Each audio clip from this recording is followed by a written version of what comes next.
مجھے اتنا دکھ ہوتا ہے یہاں آ کر، ایک خوشی بھی ہوتی ہے، ایک دکھ بھی ہوتا ہے. میں دنیا میں بہت جگہ جاتا ہوں، بہت زیادہ میری قسمت میں دنیا بھر میں، ملک بھر میں گھومنا لکھا ہے ابھی تک. تو اس کے باوجود میں یہ بات دیکھتا ہوں کہ جو ایمانی صلاحیت، جو روحانی استعداد اے کشمیر کے نوجوانوں تمہارے اندر ہے، وہ بہت کم جگہ دیکھنے کو ملتی ہے. لیکن نوجوانوں، تم اپنے کو نہیں پہچان پا رہے، تم اپنے کو نہیں پہچان پا رہے. دنیا تمہارے پوٹینشیل کو پہچانتی ہے، اسی وجہ سے تم پر بہت زیادہ محنت کرتی ہے، تم پر للچائی ہوئی نگاہ ڈالتی ہے. دنیا جانتی ہے اس بات کو کہ اگر یہاں کے نوجوانوں نے اپنے کو پہچان لیا تو ہزاروں کلومیٹر دور تک یہ انقلاب لے آئیں. دنیا جانتی ہے تمہارے عشق کے جذبات کو، دنیا جانتی ہے تمہارے نسب کو، دنیا جانتی ہے تمہارے روحانی شجرے کو، دنیا جانتی ہے تمہارے آباء و اجداد کو، دنیا جانتی ہے امیر کبیر شیخ ہمدانی کو، دنیا جانتی ہے سید بلبل شاہ کو، دنیا جانتی ہے سلطان العارفین کو، دنیا جانتی ہے ان کی روحانی میراث کو. اور یہاں کی مٹی میں ان کے فیوض و برکات آج بھی موجود ہیں. آپ سمجھتے ہو میں تم کو دین سکھانے آتا ہوں؟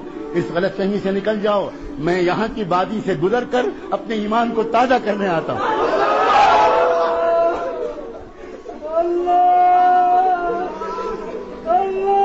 اپنے آپ تو پہچانو نوجوانوں.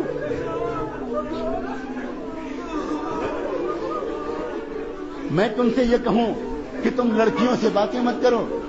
میں تم سے یہ کہوں کہ تمہاری گرل فرینڈز نہیں ہونی چاہیے. میں تم سے یہ کہوں کہ موبائل سے تم ناجائز باتیں مت کرو. میں تم سے یہ کہوں کہ انٹرنیٹ پر ننگی تصویروں کو مت دیکھا کرو. اگر میں یہ کہوں تو میری زبان کو پکڑ لینے کا تم کو حق ہے. تم کہنا کہ حضرت آپ کہاں بات کر رہے ہیں؟ آپ ایودھیا اور کاشی اور متھرا میں بات کر رہے ہیں یا آپ وادی مقدس میں بات کر رہے ہیں؟ آپ کہاں بات کر رہے ہیں؟ اگر میں تم سے یہ کہوں تو یہ بالکل ایسے ہی ہوگا جیسے میں کسی شہزادے اور کسی کراؤن پرنس اور کسی ولی عہد کے پاس بٹھا دیا جاؤں اور مجھ سے کہا جائے کہ یہ ولی عہد ہیں اور اس سلطنت کا مستقبل ان کے ہاتھ میں ہے اور آپ کو 5 منٹ کا وقت دیا جاتا ہے، آپ اس شہزادے کو کچھ نصیحت کر دیں. تو بتاؤ نوجوانوں، میں اس شہزادے کو کیا نصیحت کروں گا؟ میں یہ کہوں گا کہ محل کی بھنگن سے عشق مت کرنا.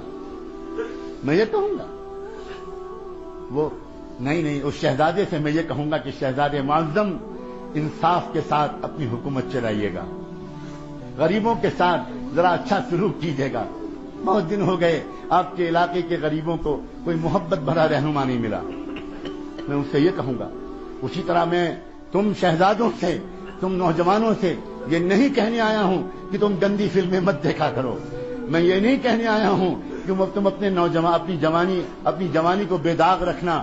میں تم سے یہ کہنے آیا ہوں اس ڈوبتی ہوئی انسانیت کو تمہارے سوا کون بچانے والا ہے؟ تم نے کلمہ پڑھا ہے محمد الرسول اللہ، تمہارے لیے تڑپے تھے محمد الرسول اللہ، تمہارے لیے انہوں نے اپنے پیٹوں پر پتھر باندھے تھے، تمہارے لیے ان کے نواسے بھوکے رہے تھے، تمہارے لیے ان کے گھر میں 2 مہینے چولہا نہیں جلتا تھا.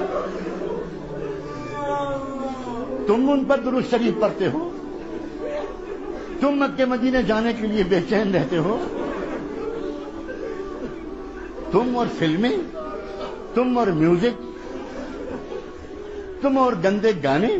نہیں، مجھے آپ سے یہ کہنے کا کوئی حق نہیں. ہاں، اگر کسی عزیز نوجوان سے، عزیز میرے بھتیجے سے، میرے جگر کے ٹکڑے سے کبھی کوئی گناہ ہو گیا ہو، ابھی معافی مانگ لو. ابھی میں وعدہ کرتا ہوں اللہ معاف کر دے. بہت کریم ہے اللہ. اللہ انتظار میں بیٹھے ہیں. کہاں ہیں وہ میرے بندے جو مجھ سے معافی مانگے؟ کہاں ہے وہ نوجوان؟